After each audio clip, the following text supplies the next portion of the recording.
Guys, welcome back. Today I'm going to be doing a little bit of expansion chamber tuning.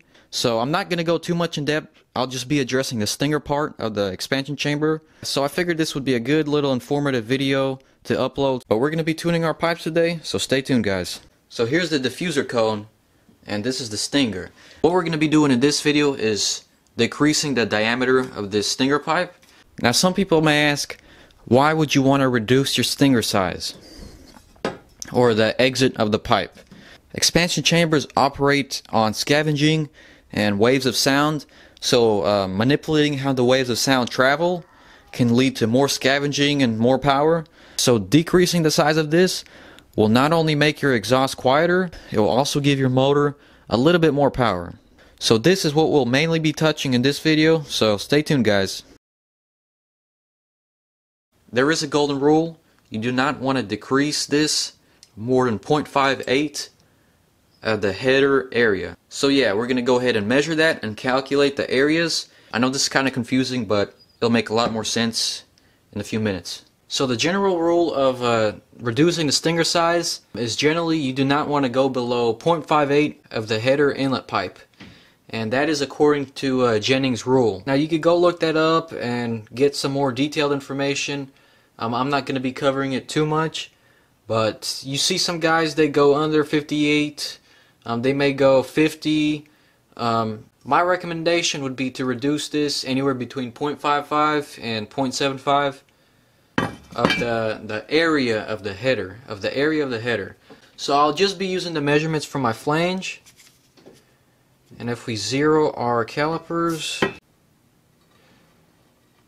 and we get 21.1. So the total diameter was 21.2, and the formula for finding the area is pi r squared. So divide that by 2 to find the radius is 10.6 squared times pi.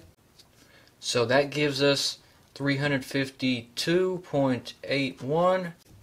So we're going to go ahead and multiply this number by 0.55, and this is the final area we cannot go under. Here are two pipes. I'm going to be measuring both. This is pretty much the smallest pipe I could find, and it gave us 11 millimeters. So 11 divided by 2 is 5.5 squared times pi. There's the number, 94.99. And this number is way smaller than that number, so we will not be using this.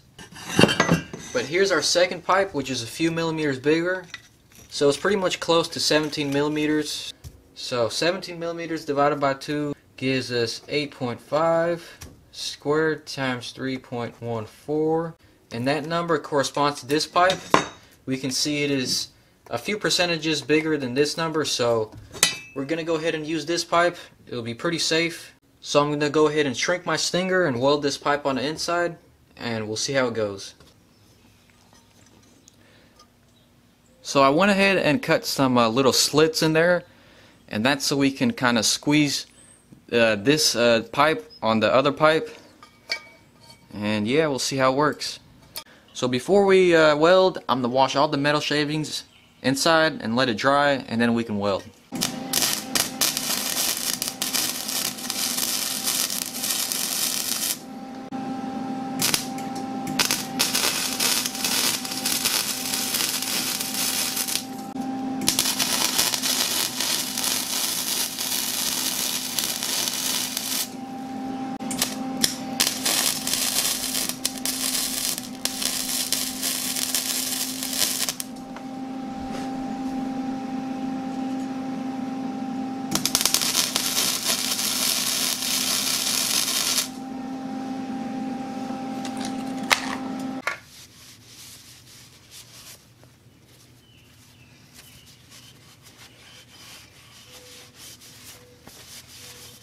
So after about an hour of welding, sanding, and painting, here's what the pipe looks like.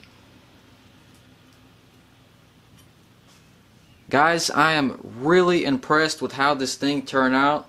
The welds look good, but there are some spots where I kind of missed but there are some spots where I kind of hit the wrong place. So I mean, it looks good, and I tapered this down, sanded it down, and it pretty much looks like it's machined. But there y'all go. 16 millimeters. We went from 22, I believe, to 16, and we also drilled 2 relief holes. But that said, hopefully y'all enjoyed the video, and hopefully y'all learned something new. That was my main goal, and I do want to make this into a series. But two-strokes are some really incredible machines. So guys, hopefully y'all learned something new from this video. I really enjoyed making this exhaust, and I can't wait to hear what it sounds like. But as always, if you're new, subscribe and check out all my other videos. And I'll see you in the next video. Stay tuned for more. Peace.